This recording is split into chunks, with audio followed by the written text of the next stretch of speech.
Hi, I'm Edgar. And I'm Paul Allen. And welcome back to The Brush. And a happy new year to all you at home.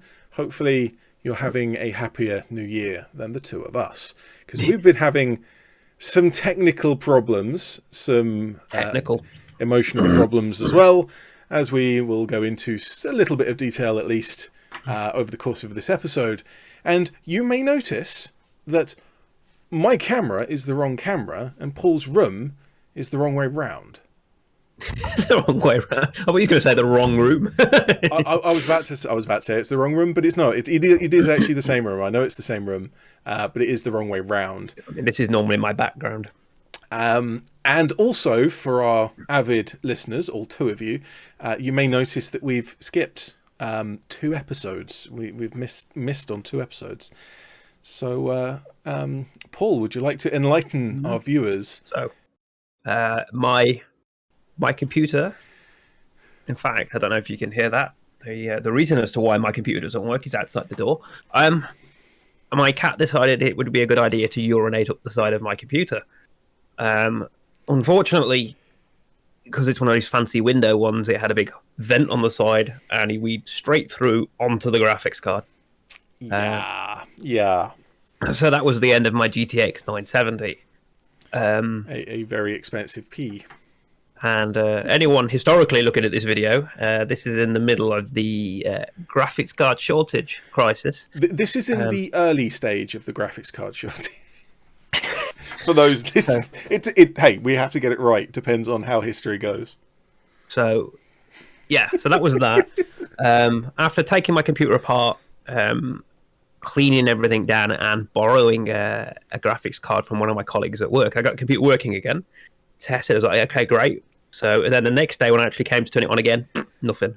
So after messing around with that, it's the motherboard.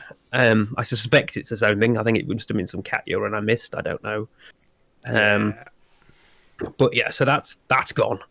I have subsequently, viewers of the channel, Foxy Mix and Englecat have acquired me a new graphics card. I just need to acquire a new motherboard now. Yep. Thank you to the researchers of the Order Redactors for helping out with the hardware. Covering equipment costs. Yeah. So hopefully we'll be back to my normal view soon. So we had recorded an episode before now. So that episode would have been the November 2021 episode. That's currently residing on what's left of my computer. So it's in that computer, and so long as the hard drive's okay, it's still there. We just need to pull the files off and transfer them to my computer so that I can then edit them, and hopefully we'll have that to you at some point. Yeah. So I've moved all my recording rig over onto my wife's computer, so that's why I'm at the wrong angle. Yeah, the wrong angle. The same room, wrong angle. Yeah. I've got some of the models. I only painted one really big model for December, basically, and then I've got some that I've started doing sort of January. So we're going to cover a couple of the models we've been painting like we would normally. And then we've got some discussion topics to talk about, because obviously it's been 2 months, so we've got some bits and bobs we've both been doing that we'd like to have a chat about. Yeah, absolutely. We're going to try and keep this one short because we are filming at odd angles, and the audio quality probably isn't as nice either because of the way we're recording. The setup, yeah. But we still wanted to get something out to make sure that no one thought that we'd died. It was just the computer that died, got peed on. I have not been doing particularly well. I have been sleeping in very odd times of the day, and it's causing me some problems, but I am still getting painting done. Shall we talk about December first, if you can recall which ones you did in when, roughly? I have not kept track of which ones I painted in December and which ones I painted in January, and so I'm just going to dump them all together in a 2-month stretch. Okay. Well, shall I just show my December model? You only painted one model. That can't be much effort, can it? No, terribly. Well, no. So let's have a look. So this is my guy, Morterion. So I picked this up for the the video over on Edge channel. We did a game with Death Guard versus the Tanith. And I had planned for him to appear in the last game we did in that series, just as a cool little, yeah, here he is. And I thought to myself, yeah, that won't take me long. That won't take me 2 days to knock that together and paint.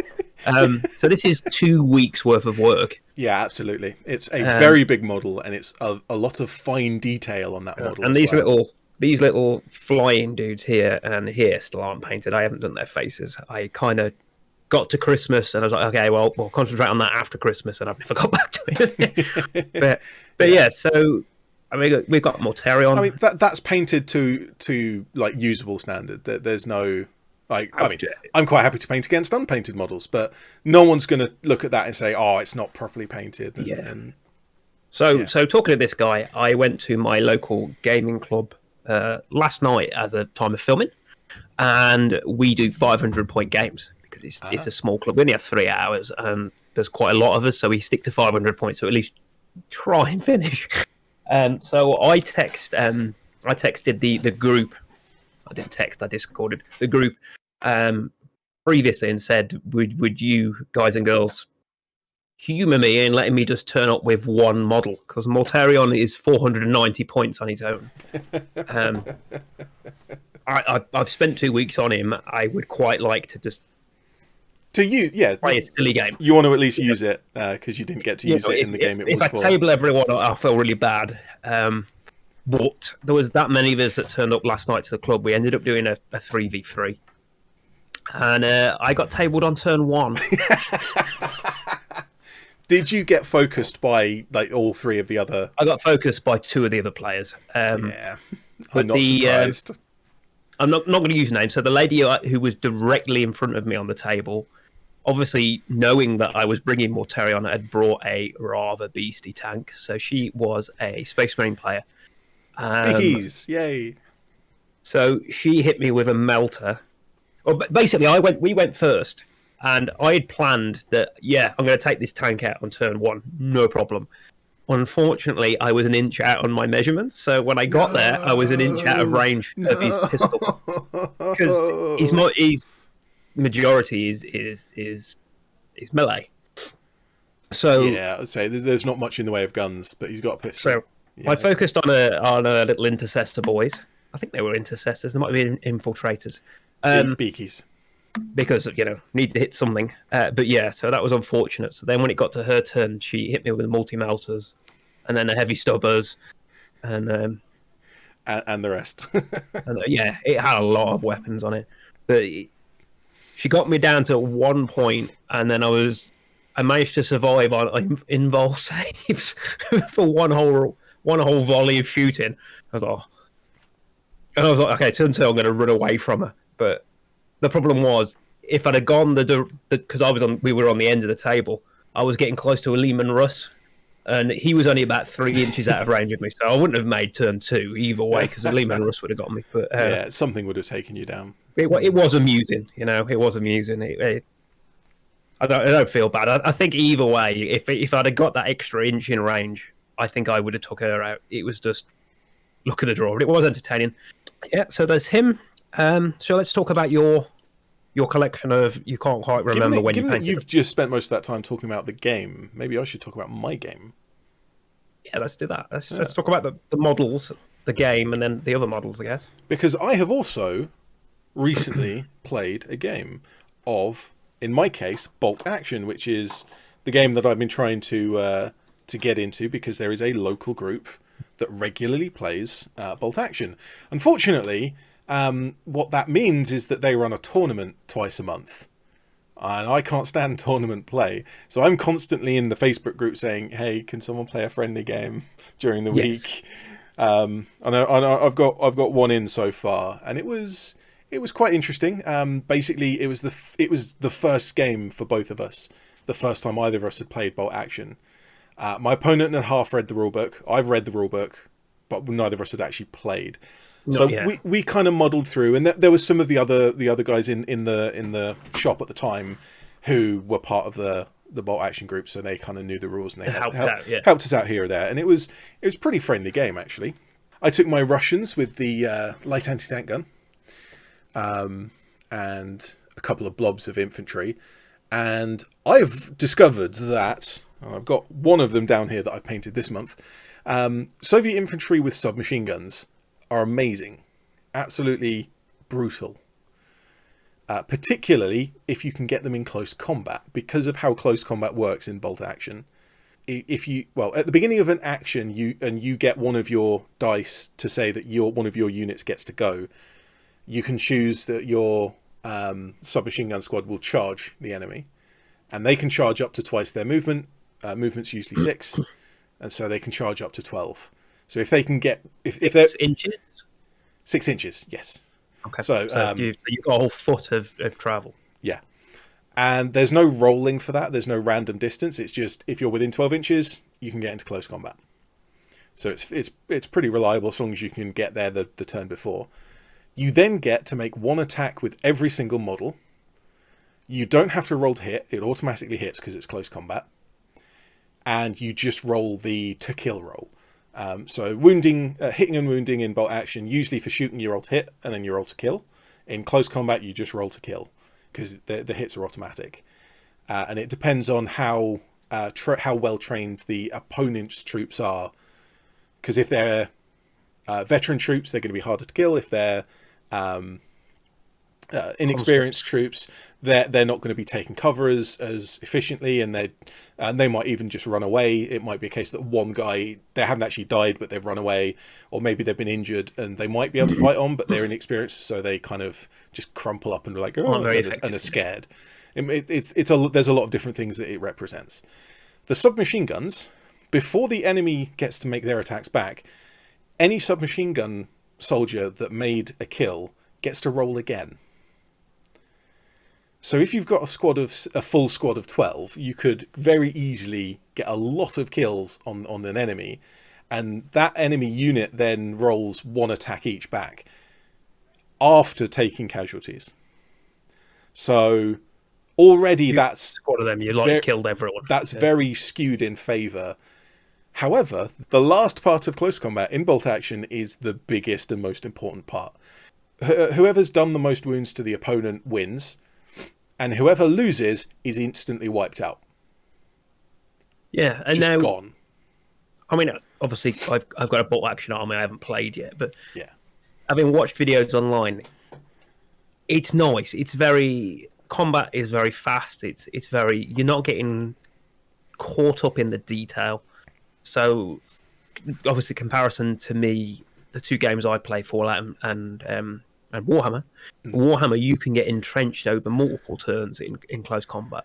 At least, in my head, it makes sense, because in a World War II sort of environment, if the other person's down and not responding, that's an execution shot. So that, yeah, it makes sense. It makes the gameplay much faster, much more fluid.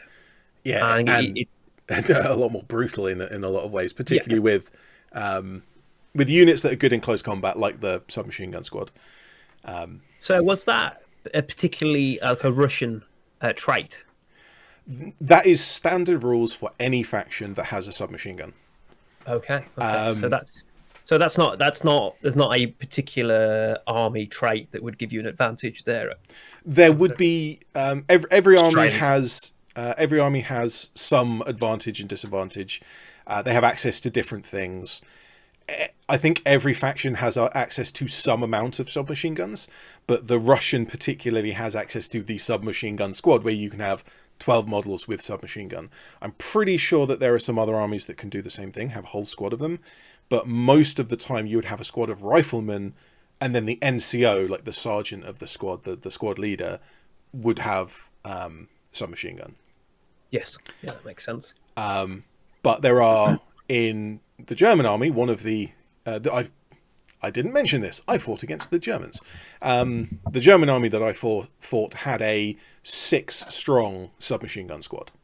I don't know exactly what squad it was. It was a specialist unit of some type, but there were 6 models and they all had a submachine gun. The interesting kind of thing about my game is that I had both my anti-tank gun, my light anti-tank gun, and my anti-tank rifle on my left flank. And all of the kind of cover, the buildings of the game, were on the right side of the board. And so my opponent, who had a half-track, basically just stuck the half-track behind cover on the right-hand side and essentially wiped out all of my infantry.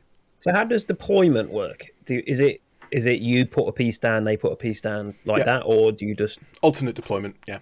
Fairly traditional so way of deploying. You put the anti-tank down first, I assume? That was the last thing I deployed.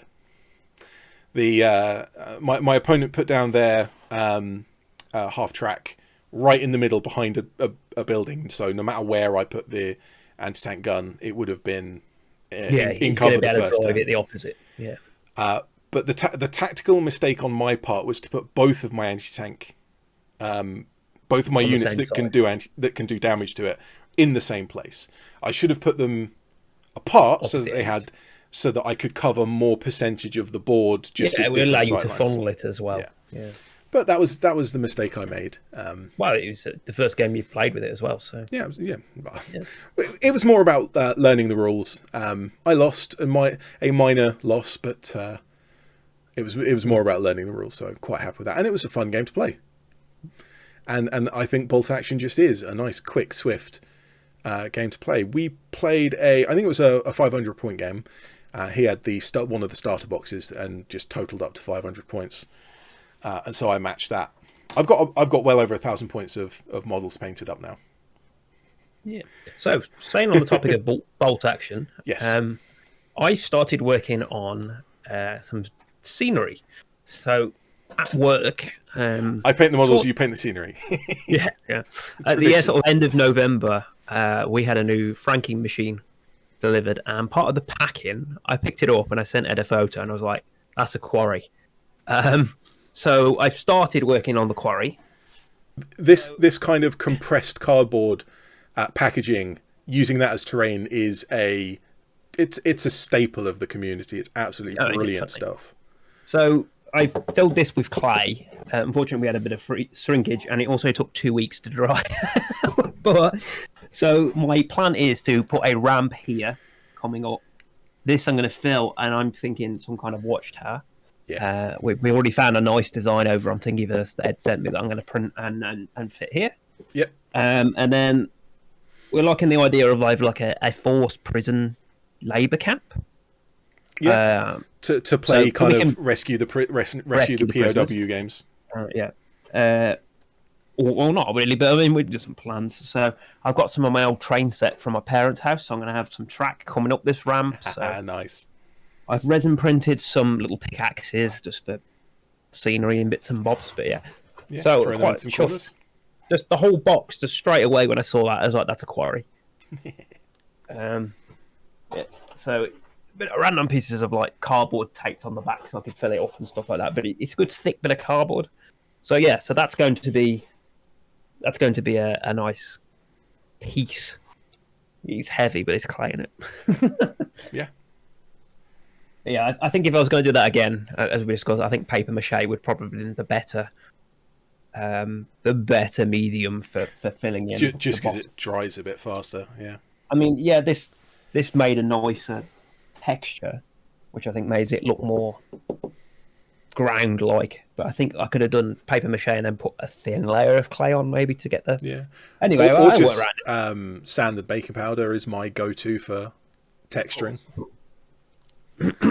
Well, just for the last point on Bolt Action, these are just some of the models I've painted for my Bolt Action army. There's some medic squad, and this guy I've converted a flamethrower. So from what I've seen people discussing, flamethrowers in Bolt Action are extremely good. Some have used the term broken. So I thought I'd have one because it's just about the only thing I haven't got yet, short of a tank. But I've also been painting up some vehicles. Yeah. So this is a BA64. It is a armoured car, essentially. And I've got a little turret with a guy sticking out of it. And I have an alternate turret if I want to go for a late war version. So I can swap the turret out, and that's a BA64 Dushka, because it's got the Dushka DSHK heavy machine gun. And I mean, that's the best thing about playing a historical game is there are loads of designs freely available online of yeah, historical vehicles, and all we've got to do as players is scale them to the right scale to print them, and and it's fabulous. a lot of these are being made in bolt action scale. Yeah, in the first place, of course. Yeah. So this one, the BA64, I think was listed as being a was it 1:52 scale? Yeah, yeah. Or 1:56, I think it is. Because bolt action is a mix of hero scale and true scale. The infantry are hero scale 28mm, and the vehicles are 1:56 true scale, which means that they kind of look weird next to each other. The people are the same height as they should be for the vehicle, but they're all bulbous and like massive shoulders and massive hands and all this, as we've discussed before on Back to the Brush about hero scale versus true scale. The kind of sizing of things, I think that 1:48 or 1:43 even looks a bit better. But in terms of just the height of the person, it would be 1:56, and that's what they've gone with.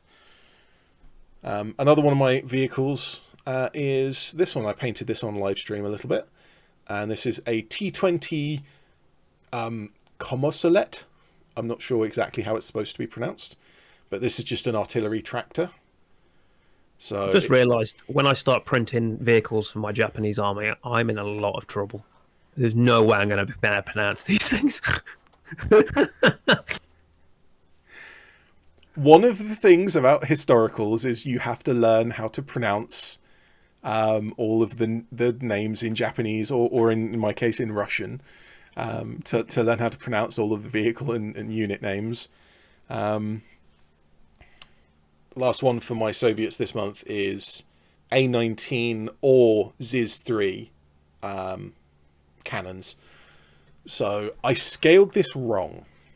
So technically it's a model of a ZiS-3, but it's way too big to be a ZiS-3, even in 1:56. Even in 1:43, it's too big.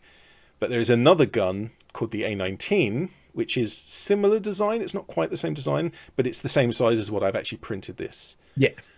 And so what I'm going to say is I can use it. I'm going to try and twist it so I can use it as either one. In the rules of the game, they both have a crew of 4, so I can build it. I'm going to build a massive base. It's going to have a crew of 4. And I'll just say at the beginning of the game, I'll make it clear to my opponent, I'm running this as an A19 for this game. Or I'm running this as a ZiS-3 for this game. That's how many points I've paid for on the army list. I've chosen it to be this gun. Right. That's fair enough. One of those things about modeling, if something doesn't quite look right, or if you've converted something to look different, you should always be clear with your opponent about what it's actually representing in the game, and you've paid the appropriate points to have that. And then there are, of course, as is tradition for me, a whole bunch of Gaunt's Ghosts. And I won't go into much detail because every single one of these is going to be in a video. Some of the special weapons from the new infantry squad box that you got for me to do the video on.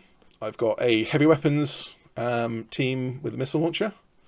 And I also, something that I thought would be quite interesting to do, is I've printed off the bases for my heavy weapons teams with, in this case, 2 empty spaces. And I've put the mortar and a little crate of ammo on the base. But all I need to do to run this is put 2 lasgun standard infantry models. And there you go. There's a Tanith First and Only mortar squad. Or mortar team. However, because both of the models are removable, what I could also do is say, hey, here are 2 of my Soviet models. And they are now a light mortar squad for my Soviet army. Yeah, for bolt action. It's a little bit weird using a hero scale 40k mortar. It doesn't look quite right. But this is just one of those things that you can do if you have modular stuff. Usually I would fill in one side and put the gunner on that side. But in this case, I've left both sides open. Yeah. The final model that I've completed, totally unrelated to wargaming, and this is the Swordfish Swordfish 2, I think it's called. And it's kind of like a spaceship jet bike, single seat racing spaceship. Pod racer. Sort of thing. Pod racer in space. From Cowboy Bebop. And there's been a recent Netflix live action adaptation of Cowboy Bebop, which is absolutely phenomenal, and the entire internet hates it. Because it's a remake, and you've got to hate remakes, even though it's the best remake of anything I've ever seen in my whole life. It does a fantastic job of capturing the story. It does a fantastic job. The actors who play the three main characters are perfect. All three of them, perfect. And there's a fourth character who who would join later in the story. They just get like a little cameo in the last episode, and they're also perfect. And it's a shame because they're not continuing the story. It's been cancelled now. Yeah. And it's such a shame because they got it so right. Unfortunately, there's no more. But I've still painted up one of the little ships. I'm tempted to paint the other one. There's another small ship in the story. What's the base made of? Because in the photo you've sent me, it looks like a button. So what that is, that's one of my resin attempts. Cool. So it's a flat disc base in just a cylindrical silicon mold. And the disc base was painted blue with stripes in line with the direction that the ship is traveling. And then I poured just a clear resin over the top of that. Weirdly, the base, I obviously didn't press the base down into the mold properly, and so the base was at an angle. And the resin's obviously come up and made a flat surface on the top. But it means that the entire base is just this wedge. Oh, so you've angled the ship to match it, though. And so the angle of the ship, it's not actually perfectly lined up, but it's in the same direction, as if it's like swooping around. Yeah, it works. And yeah, there's a few bubbles in the resin because it's such a tiny resin pour. But if I do another one, if I do the red tail would be the other ship, the one which I kind of want to. I'll have to try to do the same thing. I'll have to try to put the base in at an angle and then pour the resin over the top without letting the resin seep underneath, which would kind of ruin the whole thing. Alternatively, Loila Mev did a video, the Mini Witch, sorry, she did a video recently talking about painting tools you didn't know you need. I don't know if you've seen that. I have seen that one. Lila Mev is one of my favourites in the community. Well, in this video, she was talking about using silly putty instead of blue tack to mask things off, and I quite like that idea. I've got no idea where here in the UK I could get silly putty. It's called slime. In the UK, it's called slime. There's all sorts of different types, and so you might have to like buy a couple of them and see which one works best. Particularly try and avoid ones with glitter in because they're kind of popular. Actually, one of the more popular things at the moment, the ones that I've seen like on shelves of shops as I'm buying Not Toys Honest again, is you get packs and you get a little tub of the slime that's completely plain. No colouring, no additives, just like and then all the glitter and everything's separate. And then you have little pots with like not inks, but like some slime with colour in and some glitter, and you kind of throw it in and knead it around. And or in our case, don't. Well, so, yeah. I mean, it's a tactile interactive toy. It was around in our day. It's been around for decades and decades.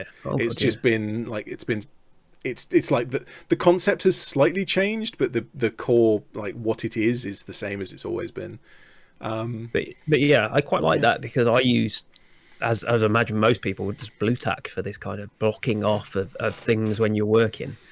And even in the demonstration she did in the video, it was so much easier to get off. Yeah. I mean, I don't know about you, but I've had blue tack stuck on models and had to sit there and, you know.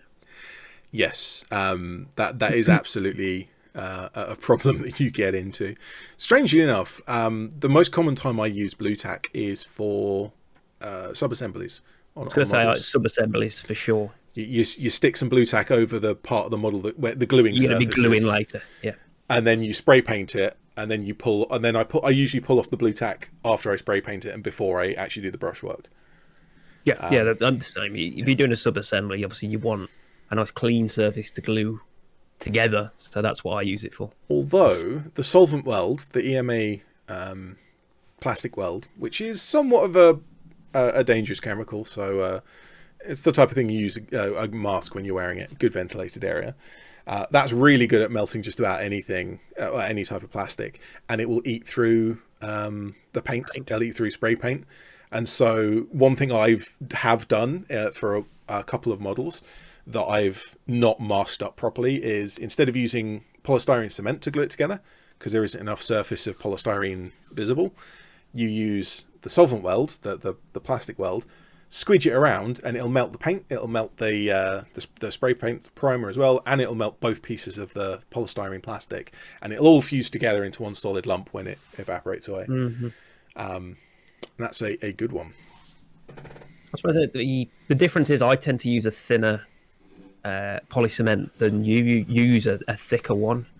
So yeah. I tend, with the thinner stuff, I tend to be able to put it on and just do that, and you can kind of actually get it to bond if you've got spray paint on. But the one thing I really love about the thicker poly cement is that so long as you've got enough surface on both to actually stick it, you put a blob of this, squidge it in, like twist it around, and then you can just let go and leave it, because this is thick enough that it'll actually, like, just through suction, hold onto the model while it sets.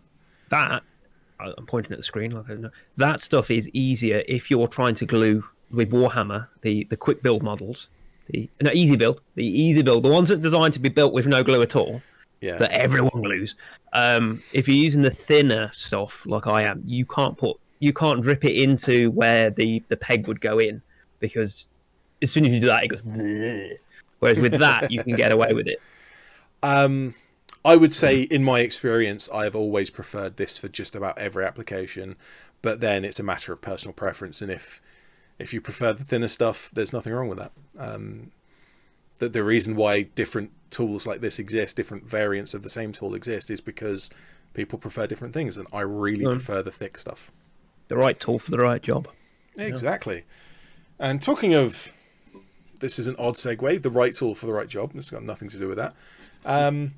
The last model that I have been working on, and this is still a long way from being done, but as it's a new year, as it is now 2022, I should probably show this off and see what progress has been made in the year and a half since you gave this to me. It's been a while. So this is the BackToTheBrush Stomper, and it's getting along. I've basically base coated the entire thing with black, and then primed it in black, and then dry brush metal over the whole thing, and then I've done a lot of the armor panels in green. So almost all of this is various shades of green, and I've tried to mix it up and mix my different greens to make different effects in different places. And then I kind of got stuck, because it's a big dark green blob, and I don't like it, and I don't really know where to go with it. I mean, Ed's been doing a lot of this on live streams, so the very obvious panel that's bright blue there was a particularly enjoyable stream. Obviously, yeah, bit of a rhino or something in there. I think that was quite clever. Yeah, so enjoyed that one. It's just one of the panels on the Stomper that I painted up as an Ultramarines. Yeah, like say a bit of a rhino or a bit of one of the flyers or whatever it is. That was a suggestion from the chat in one of the live streams, as was the hazard stripes on the jaw, the yellow and black up here. So are you planning on making a replacement top jaw? Or are we just going to say it's battle damage? It will have the rest of the face eventually. I want to paint the head, and then I want to put the face piece on top of that. So those of you that haven't seen, basically I picked this up really cheap because there was bits missing and there was bits of breakages, which obviously wasn't really a concern for Ed because he's going to kit bash it. Absolutely, yeah. I don't. I actually kind of prefer the idea of having it broken and it was semi-assembled as well when we got it. So some of the parts we managed to find sort of resin printable proxies for that would be suitable. I didn't use any of them. And then other bits is just going to make from whatever cardboard. It's an orky knocked together robot, so it's going to work either way. I didn't actually use any of the resin parts that you printed. No. One of them was the grot gun turret that's originally supposed to go on the shoulder. Yeah. I think the scaling of that part was wrong, so it was like half the size it should have been. I've been looking through the weapons on the stat sheet. I've got the 8th edition codex. Close enough. Okay, so the arm isn't glued on yet because I haven't finished painting the arm. I'm going to put that down. We have got both arms, so I don't break it. The gun arm is also that's back there. That's not done yet. So I've been looking through the codex entry, 8th edition codex entry for all of the weapons, and I just want to see what's not represented on the model because the bits are missing. Yes, yeah. And I'm going to start making, like, once I've finished it as it exists now, like paint up the 2 arms, do some more detailing on here, and then glue it together. Once that's done, it's usable in a game, but then I want to go back and represent every weapon that it should have. And I'm sort of planning on a little gantry around one side under the arm, and I'm going to put some orcs just carrying the weapons, because some of the weapons that the vehicle has are the same as the infantry weapons, and so why not just have an orc hanging off the side shooting that weapon? Yeah, I mean, the original model had a lot of, like, happy little grots doing fun things, like hanging off the side of a missile and stuff like that, which obviously we haven't got. I have got some grots and snots, some of them from way back when. I've got the Snotling pump wagon kit, which is, for any orc player out there, is going, oh, that's cool. And everyone else is like, never heard of it. But I've got some grots and snots that I'm going to be putting over here, and I'm going to put some orcs with, like, any big shooter or burner that's needed is just going to be an orc hanging off the side with that weapon. Yeah, it works. Some of the bigger weapons are going to need a bit more work, but it's coming along. And doing that live stream where I just said, I think the title of the live stream was, hey, pick colours for me. or like, choose what I should paint. And that really helped it out, because... Choose who this has been fighting previously. Yeah. Ultramarines and Red Boys, it would appear. It needs a bit more. It's going to be another, like, 2 or 3 years before it's... It's going to be a while. It will eventually be done. And... we will eventually have a video. Yeah. Of me fighting it with something. I don't know what.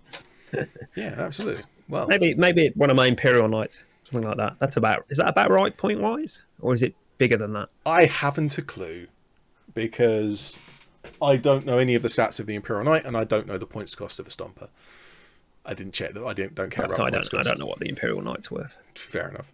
It's one of those models that I picked up because I wanted to paint it. Yeah. I've got two large Imperial Knights and 2 of the smaller ones that my wife got me for my birthday. Wait, there's different sizes of knight? Yeah, there are some that are like that, and then the rest of them are obviously... Is that for the different games, or is that different classes? No, you could actually run an entire Imperial Knight army if you wanted to now, rather than using them as a separate detachment. I think the smaller ones can capture objectives. Maybe that's what they were introduced for. Again, I've only got the 8th edition codex for those, because viewers at home, I work for a charity. We have charity shops, and I was working in one the other week, and they had the Imperial Knight codex for £3 for 8th edition. I was like, yeah, I'm having that. Fair enough. Keeping up with the subscription fee that is keeping up to date with codexes, I can't be bothered, particularly as 40k isn't a particularly fun game at the moment. No, I mean, me and Ed use Battlescribe predominantly for army building anyway. I don't like the idea of being forced into Warhammer Plus to get their version of it. Oh, and yeah, Warhammer Plus and all of this kind of literal subscription. I only know one person that subscribes to that, and he doesn't use the army builder in it at all. He uses Battlescribe, so... I mean, it's a very limited sample set, but that to me doesn't tell me great. Yeah, I'm not surprised. The predominant feeling I've had from the people I've talked to about various things that have got It's the Warhammer Plus, Warhammer TV. Plus, yeah. So Warhammer Plus subscription gives you access to the TV. You get that exclusive model after 12 months of paying in, and you get the access to all the codexes, which is nice. That's nice. In the app, you get all the codexes and all updates sort of moving forward. I will quote... It's still not worth it for the money, I don't think. I will quote someone I spoke to a little while ago, and I'm not going to be able to remember the exact quote, but if I can find a screen, I'll screenshot it and throw it in. But it was essentially, I've cancelled my Warhammer Plus long before I got the free model, because it's literally less effort and probably cheaper for me to pay a scalper for the model than to keep up with the subscription. Yeah, I mean, I think they released previews this weekend of the next sort of models they're going to do for like next year, but you've got to subscribe and you've got to pay in for the whole 12 months to get that model. Yeah. So if you're not watching the content, no. I can see what they were trying to do, but I just don't think they had enough content creators. They wanted to be like Netflix equivalent of Warhammer content, but they didn't have enough content, and then going about taking down other content creators was just bad image. It was bad image. Yeah. It's weird how they make a game that's focusing on propaganda, and they can't do their own marketing, their own real world propaganda well at all. I feel like the legal department went off and did that on their own, and the creative department were like, don't do that. It's possible. So, since we're talking about 40k again, I might as well talk about my newest models. Why are we talking about 40k again? Oh, go on. Carry on with your new models. Yeah. So, my new models. So, I'm subscribed to the Warhammer Imperium magazine. I've got the premium subscription to that, so I'm also getting random Xenos armies as well, which is quite cool. Are there any orcs in there? Actually, I don't care about orcs. Yes, there are orcs. Yep. So I've got a lot of Necrons. So these are the main Xenos army for the... So I have been playing with... Space Marines and Necrons are the ones you get in the standard, not the premium. And then so these are the standards. Yeah, okay. Got it. Yeah. So I think basically the magazine subscription is going to be the previous year's main push army. So the last magazine, Warhammer Conquest magazine, that came with all the Death Guard models. So it was that year's current, so 8th edition Space Marines, 8th edition, all of the Death Guard models they couldn't sell. And then obviously last year when they introduced 9th edition, they pushed the Necrons. So now they're pushing all the Necron models they couldn't sell off onto the magazine. Which makes sense. All the ones on the magazine were the easy build stuff. No. So the first issue. So if you subscribe, you get... So it's once a week magazine, but you get the magazines monthly. So I get 4 in a bag, basically, delivered to the house. So the first issue... That defeats the point of a weekly release. Yeah. So the first issue, you get 3 quick build Space Marine Intercessors and 3 quick build Necrons. Because it just gives you 6 models right out the bag. But then after that, they're all the standard... all of these are monopose that I've got to show here. But they're normal monopose models. I think almost pretty much everything that Games Workshop make these days is monopose. Well, the flayed ones that I got this week, they're not monopose. They are build what you want. Oh, okay. Models. So I've got lots of these guys. So I've been playing with different sort of marbling effects to do the weapons. Some glowing green. Glowing greens and stuff. And then this particular model, I resin printed some green crystals and stuck on the base. In clear green resin? It's clear green resin, but it wasn't green enough, so I've gone over it with a green wash to make it darker. But that works. That works. But yeah, so I've picked a particular dynasty. So then I'm going back and doing this sort of tan blue, which is tan blue and gold. Is that particular dynasties? colour scheme. So I've got some Necron boys and girls because they're genderless models, which I've Necron been folk. working on. Necron folk. Been really enjoying doing the green glow on these, and then I've done Scarabs, yay! a train set basing for these. I've not quite decided on a rim colour. Train set basing. Yeah, so it's supposed to go between your sleepers. Oh, is it like a type of gravel? It's like, it looks to me, or ballast. looks I think like it's called. dried tea leaves and stuff. But yeah, so the Tomb World that they've woken up on, in my mind, is going to be like a scorched. Maybe it got exterminatus and everything got burnt. I don't know, but quite liking that as a basing material. What's odd about these models is when I first opened them, because I'm never a Necron player, I looked at them and thought, God, they're a dead easy model to paint. You know, you're gonna prime that up black, you're gonna chuck a silver dry brush on it, you can do a bit of green detailing, and that's that done. They're gonna be dead easy. But in reality, I've just been spending hours painting blades. Yeah, you got all the glow effects. I do remember the complaints in 3rd edition when the first plastic set of Necrons came out, because they were like the paint scheme for them was literally you spray it silver, you get a metallic silver spray paint, and then you like dry brush it black over the top to give it some detail, and then you glue in the little acrylic green rod, and you are done. So I was quite interested. So the game I played last night, I played with a guy who was a Necron player, and we were talking about the green rod. I really like the green rod, but apparently most people don't. Over on Thingiverse, there is a 3D print file for the green rod, that fits in the green rod slot that makes it match the current design. Oh, that's okay. That's an interesting idea. So it gives you obviously just a silver rod with like holes dimpled into it, so that you can make it match your current army. Yeah. And there are photos on there of this is the old model and this is the new, and you can't tell the difference. It's really good. Yeah, that's actually really an interesting idea. I know that there's a few, like back when Necrons, like when the 3rd edition Necrons first came out, I don't think eBay even existed back then. Amazon didn't exist back then. The ability to find hobby material was basically your ability to look through the books, the catalogue books physically to find what you wanted, or to phone up the supplier and find out and find the particular part. It was much more difficult back then.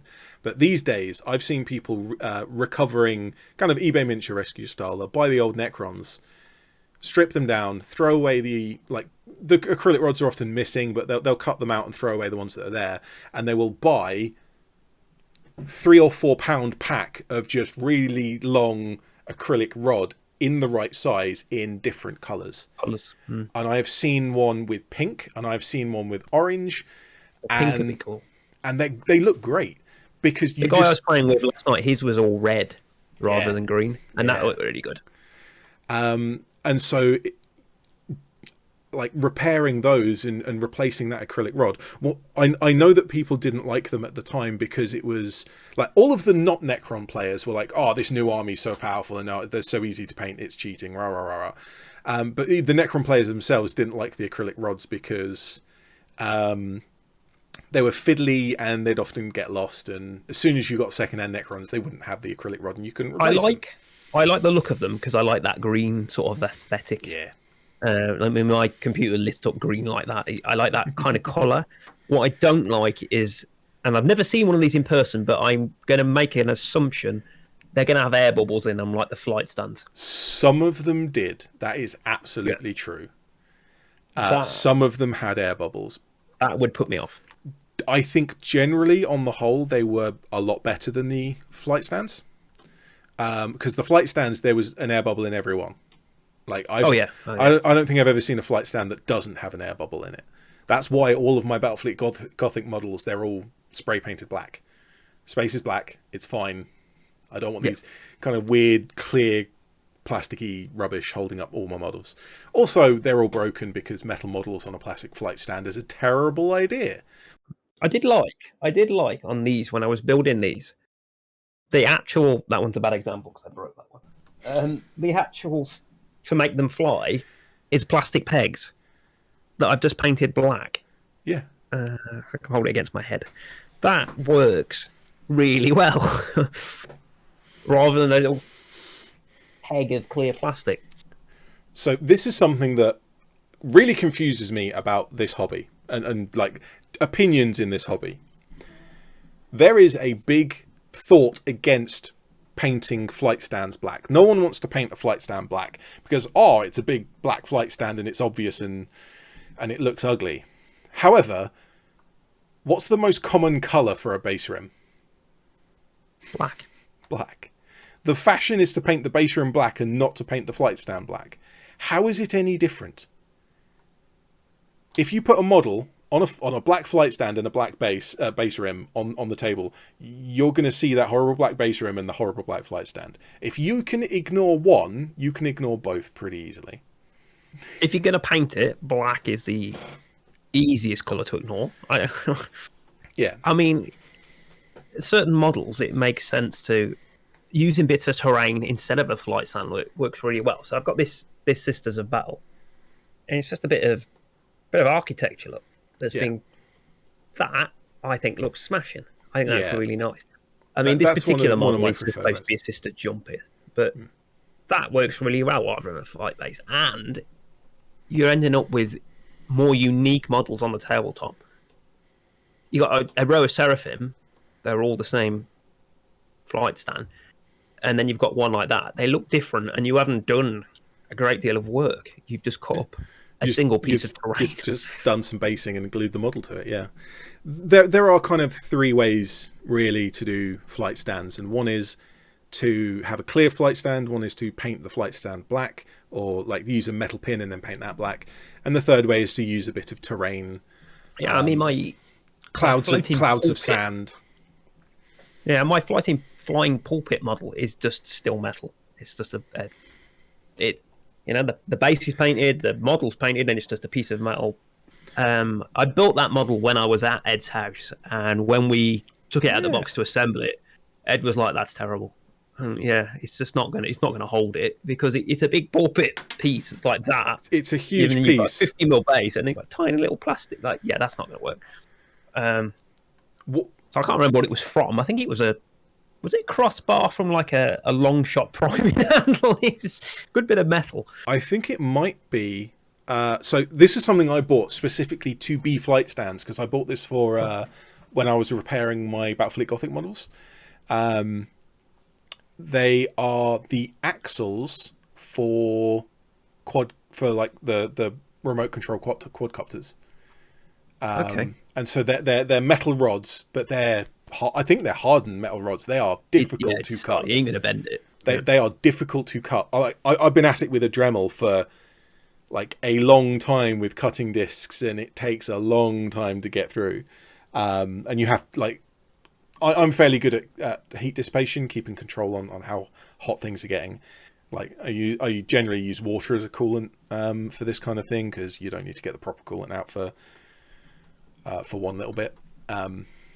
But yeah, it's really strong stuff. I think it's 5mm quadcopter axles, and they're great because they're steel. I'm not convinced that they're hardened steel, but I've cut through mild steel, and it's a lot easier than cutting through these, so they might be. So I think it's quite cool about all the Necron models that they're like that. There's no flying bait. At least the ones I've got in the magazine so far, none of them have been, clear plastic rod. They've had like tail pieces and that touch the ground and are made to make it look like it's floating. Yeah, it's a little nicer way of doing things. The Chronomancer model that I only got the magazine yesterday, so I started building that one. He's in sub-assembly at the minute. He's got like a little, I want to say a spider. It's a big scarabby, spidery thing. And then he's got like a tail that sort of flips around underneath, and it works really well.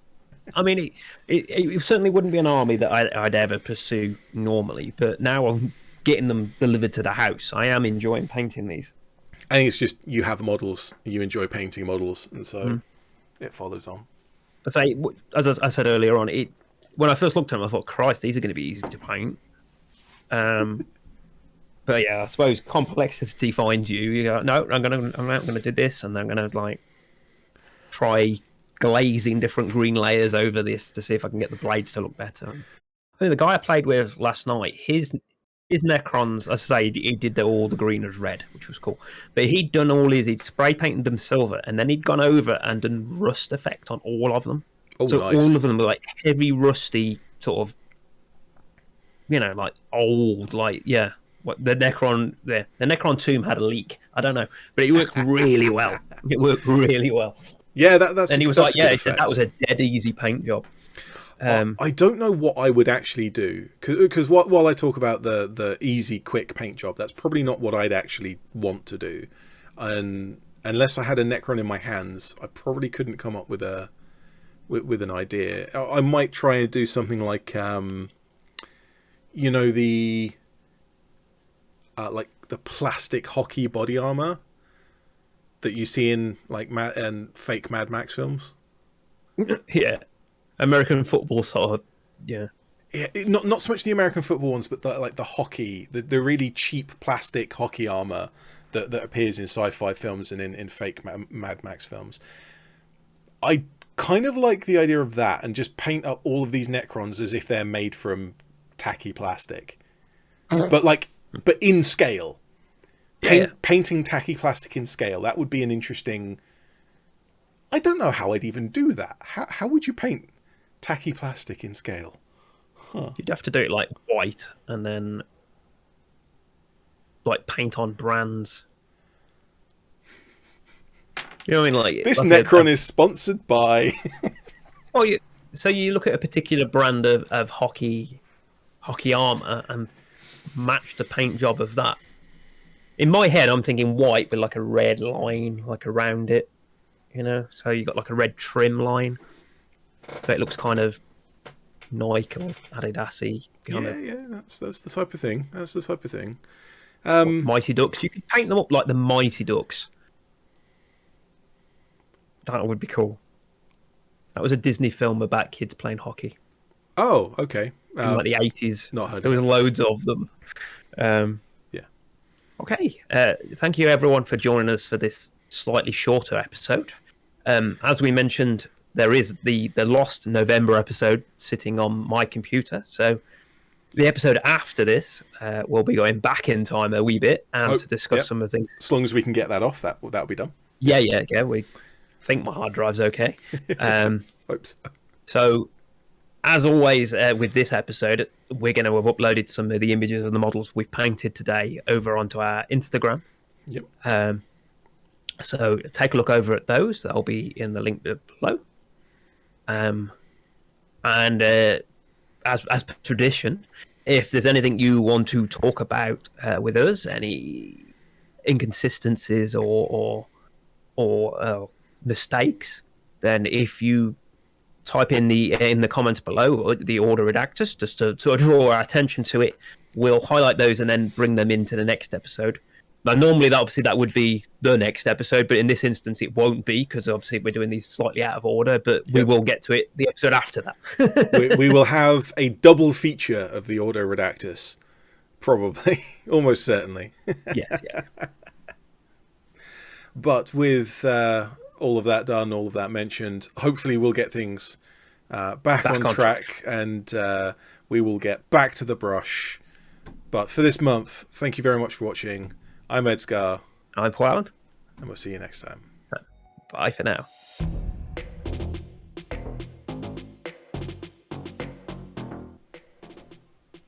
Was that an owl? I'm not sure if that's just the kid screaming in the background again, or if that was an owl. That's cool.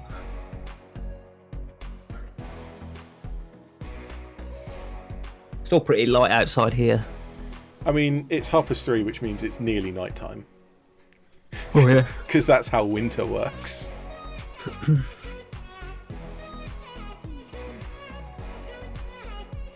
The final step of close combat in bolt action is the real cinching. Cincher? Cinch? It's the real. I don't know. Game. real game.